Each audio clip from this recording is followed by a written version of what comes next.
Still, next to doctors, priests were her favourite sport.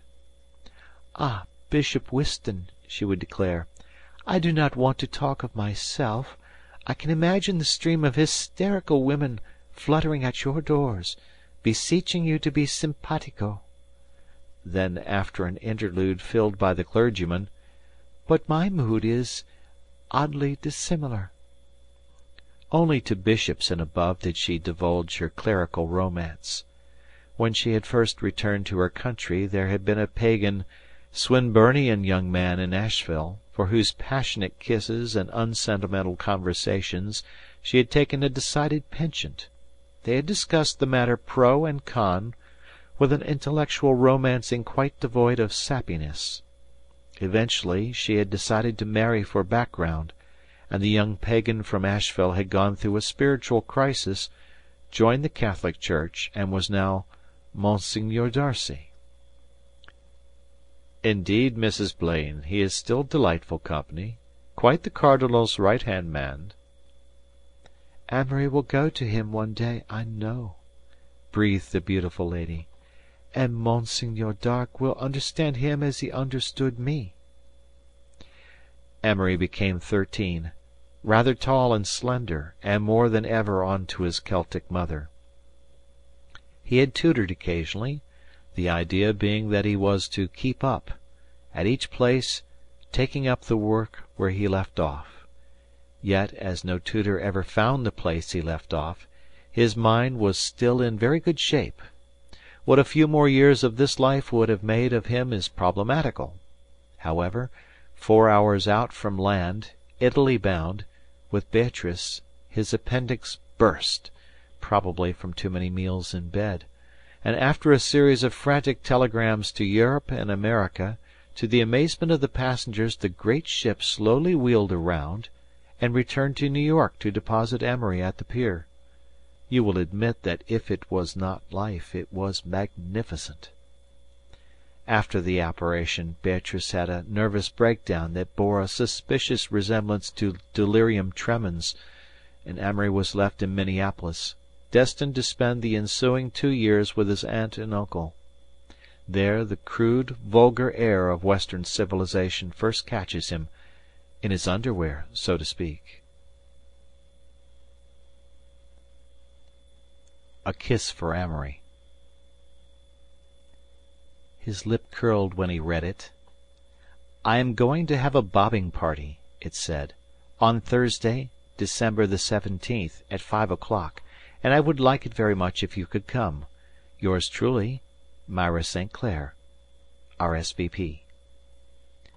He had been 2 months in Minneapolis, and his chief struggle had been the concealing from the other guys at school how particularly superior he felt himself to be. Yet this conviction was built upon shifting sands. He had shown off one day in French class he was in senior French class to the utter confusion of Mr. Reardon, whose accent Amory damned contemptuously, and to the delight of the class. Mr. Reardon, who had spent several weeks in Paris 10 years before, took his revenge on the verbs whenever he had his book open. But another time Amory showed off in history class, with quite disastrous results, for the boys there were his own age, and they shrilled innuendos at each other all the following week. "Oh, I believe, don't you know, the American Revolution was largely an affair of the middle classes," or "Washington came of very good blood, quite good, I believe." Amory ingeniously tried to retrieve himself by blundering on purpose. 2 years before he had commenced a history of the United States which, though it only got as far as the colonial wars, had been pronounced by his mother completely enchanting. His chief disadvantage lay in athletics, but as soon as he discovered that it was the touchstone of power and popularity at school, he began to make furious, persistent efforts to excel in the winter sports, and with his ankles aching and bending in spite of his efforts, he skated valiantly around the Lauralee rink every afternoon, wondering how soon he would be able to carry a hockey stick without getting it inexplicably tangled in his skates. The invitation to Miss Myra St. Clair's bobbing party spent the morning in his coat pocket, where it had an intense physical affair with a dusty piece of peanut brittle. During the afternoon he brought it to light with a sigh, and after some consideration and a preliminary draft in the back of Collar and Daniel's first-year Latin, composed an answer. My dear Miss St. Clair, your truly charming invitation for the evening of next Thursday evening was truly delightful to receive this morning. I will be charmed and enchanted indeed to present my compliments on next Thursday evening. Faithfully, Amory Blaine. On Thursday, therefore, he walked pensively along the slippery, shovel-scraped sidewalks, and came in sight of Myra's house, on the half-hour after 5, a lateness which he fancied his mother would have favoured. He waited on the doorstep with his eyes nonchalantly half-closed, and planned his entrance with precision. He would cross the floor, not too hastily, to Mrs. St. Clair, and say with exactly the correct modulation, My dear Mrs. St. Clair, I'm frightfully sorry to be late, but my maid he paused there, and realized he would be quoting, but my uncle and I had to see a fella. Yes, I've met your enchanting daughter at dancing school. Then he would shake hands, using that slight, half-foreign bow, with all the starchy little females, and nod to the fellows who would be standing round, paralysed into rigid groups for mutual protection. A butler, one of the 3 in Minneapolis, swung open the door. Amory stepped inside and divested himself of cap and coat. He was mildly surprised not to hear the shrill squawk of conversation from the next room, and he decided it must be quite formal. He approved of that, as he approved of the butler. Miss Myra, he said. To his surprise, the butler grinned horribly. Oh, yeah, he declared. She's here. He was unaware that his failure to be cockney was ruining his standing. Amory considered him coldly. But, continued the butler, his voice rising unnecessarily, she's the only one what is here. The party's gone. Amory gasped in sudden horror. What?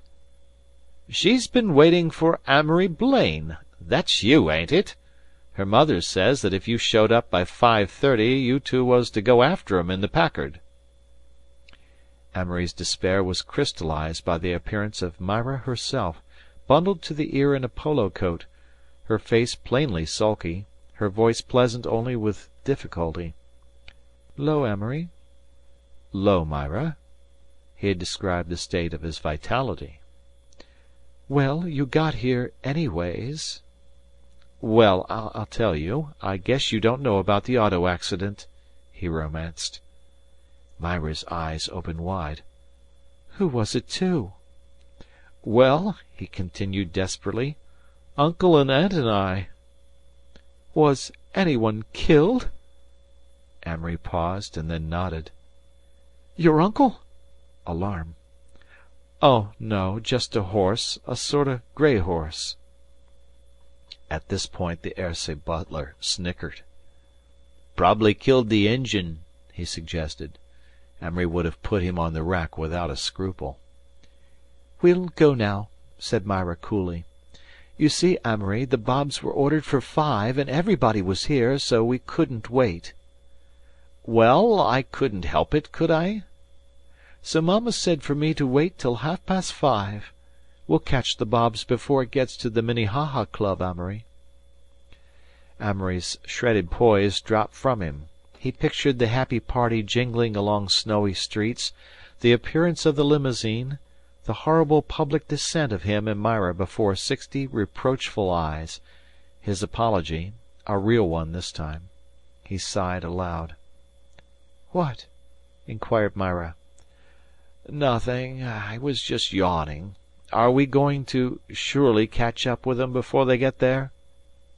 He was encouraging a faint hope that they might slip into the Minnehaha Club and meet the others there, be found in blasé seclusion before the fire, and quite regain his lost attitude. "Oh, sure, Mike, we'll catch 'em all right. Let's hurry." he became conscious of his stomach. As they stepped into the